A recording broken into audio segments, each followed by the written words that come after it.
KZG 313. Written, illustrated, and narrated by the Silent Scribe. Part 1. Blackout. Chapter 1. Street Fighter. 3. Just plain 3. That's the number of people I remember seeing when I first materialized. 2 I knew as my parents, and 1 I didn't recognize. The stranger was female and radiated a power I would later recognize as an immortal power. I saw a cold beauty in her that made me uncomfortable in a bad way. Every day until I was 500 seons old, she would come to my home and act as a second, albeit entitled, mother. Every few seons, she would come by and add some new component to my developing chassis. Jatolic fusion thrusters, my mother exclaimed one time. He's way too young for that. I know I bring him industrial level parts, but I'm his mother. I know he likes to do things at his own pace. You stress yourself too much, the second woman said. Given his talent and stature, he'll either be a great asset to the forges or an even greater warrior. Conversations got heated after that, which is when my father, Spielsaem's king, Sedalfatrion, would take me away to roam the glowing grasslands. There were 3 reasons for all of this going down the way it did. First, my mother, Rhaenys Major, was often away in search of new life and energy forms. More often than not, she would only find lost colony worlds, but she would always come back with some new material. She'd give it to me, and that's how I'd make my armor parts for later on in my life. The second reason for this, I heard, was because the stranger wanted me to work with her down in the forges. I mean, sure, I've always liked to make things, but if I want to make something, I'll make it my way. The third reason for this is because I cry. A lot. However, I wasn't crying for the normal reasons. I could tell when something was wrong, and my crying was because I couldn't do anything to stop the impending doom I felt seeming to befall the planet. 3. That's the number of phases it occurred in. Phase 1. A feeling of certain dread. Phase 2. The alarm. In this context, my cry is the alarm. Phase 3. The runners come to vanquish the threat. The runners were awesome. Every time a threat came to the planet, they'd come rushing out, blades in hand, blasters blazing. Whenever I looked in the sky, I'd always enjoy seeing the various colors of the blasts and explosions the sky displayed whenever it lit up. I knew then that I wanted to be a planetary defender. As I got older, I cried less and less, and the woman visited fewer times as she often couldn't find me.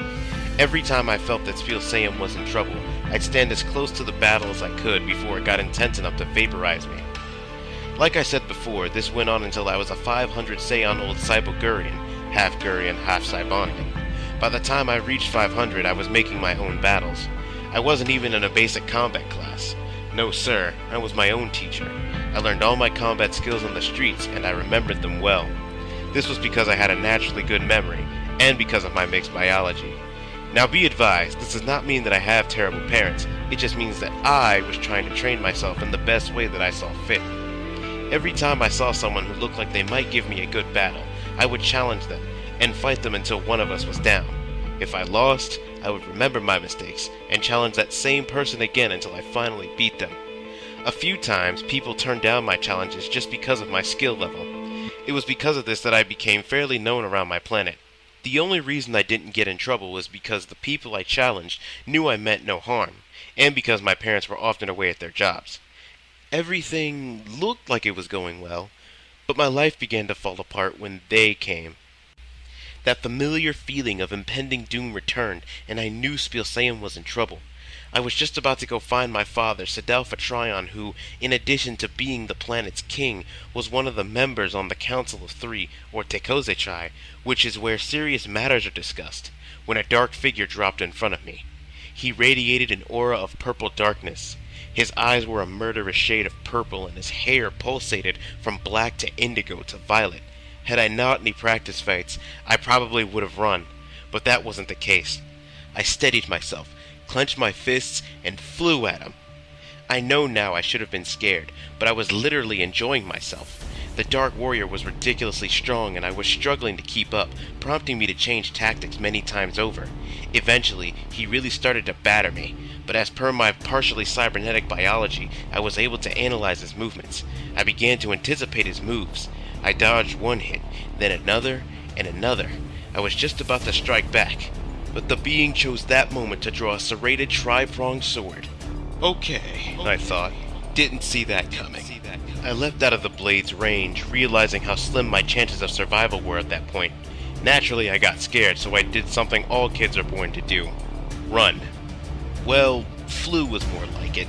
I jumped into the air and took off upwards, all the way past the planet's atmosphere. I knew I was heading towards danger, but I figured it was the only way to get this guy off my tail.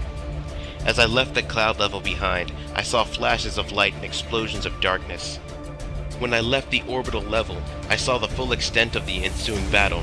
I saw the reflective armor of the Kaydonians and the darkness of the armor of the dark beings. Everyone was moving around like bees, and that's exactly what I needed. I gunned it on the flight, and I powered up so I could push my speed to subsonic. My pursuer was still on my tail, but not for long. I flew straight into the occurring battle. My internal temperature increased drastically. Fortunately, so did my battle instincts and analyzation systems. Unfortunately, the combination of heightened senses and body temperature was overall not good for my head. I couldn't think straight, trying to regulate my temperature and interpret my systems. Somehow I managed to keep my temperature from going critical and navigate the raging battle around me. Through the multitude of combating warriors, I streaked, making more twists than that weird licorice candy Utarians seem to enjoy. Eventually, I shot out of the cloud of combatants and stopped right above them. I took a deep breath as I surveyed the situation. The Dark Warrior didn't seem to follow me, so I relaxed a little, allowing my internal temperatures to return to normal. But as I prepared to go back down to the surface of Spiel Sayum, I found out why. Right as I prepared to take off, the Dark Warrior seemed to materialize in front of me, bearing the same unwelcoming scowl he met me with. He once again pulled out his sword, and I in turn bolted. Barely an instant after doing so, he rematerialized in front of me. I bolted again in a different direction, and again he rematerialized in front of me. By then I came to two conclusions.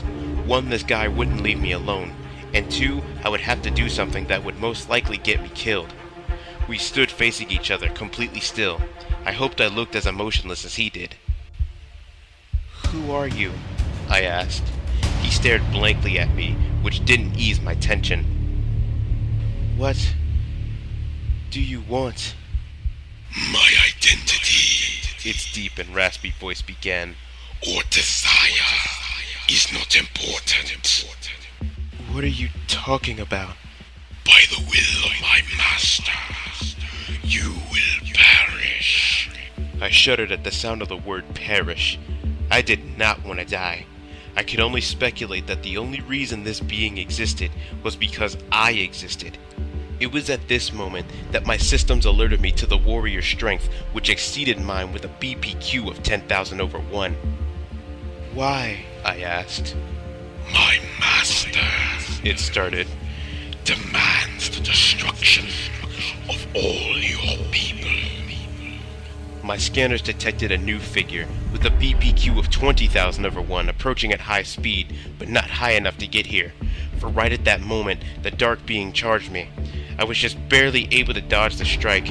At the same time, I was concentrating on my own power. I concentrated on pulling my internal energy into my hands. My hand began to glow, and I concentrated some more. The energy extended past my hand and formed a 3-foot blade. Not a moment too soon either, because the Dark Warrior was already moving to strike again. I met his charge with my energy blade, which sent pieces of my silver armor flying and almost broke my arm from sheer force. He stabbed at me, but I jetted out of the way before his sword could touch me. That power that I concentrated in my hand, I expanded to the rest of my body. This gave me a slight increase in amplification of my strength, as well as a slight internal temperature increase. My base BPQ was 2500 over 1. With the increase in amplification, it became 8500 over 1. With this increase, I jetted towards the Dark Warrior and slashed downward. It caught him slightly off guard, but not enough to actually wound him. He raised his blade and charged. The new figure was almost here, but the Dark Warrior was already on me. He kept slashing at me, and I kept defending. He must have gotten tired of the slashing, because he jetted straight towards me with his blade poised to stab. Again, I raised my blade to defend, but in my mind, I knew this was it. Or so I thought. In the next instant, I realized that 1, I could still think, 2, I wasn't dead, and 3, the new fighter had arrived.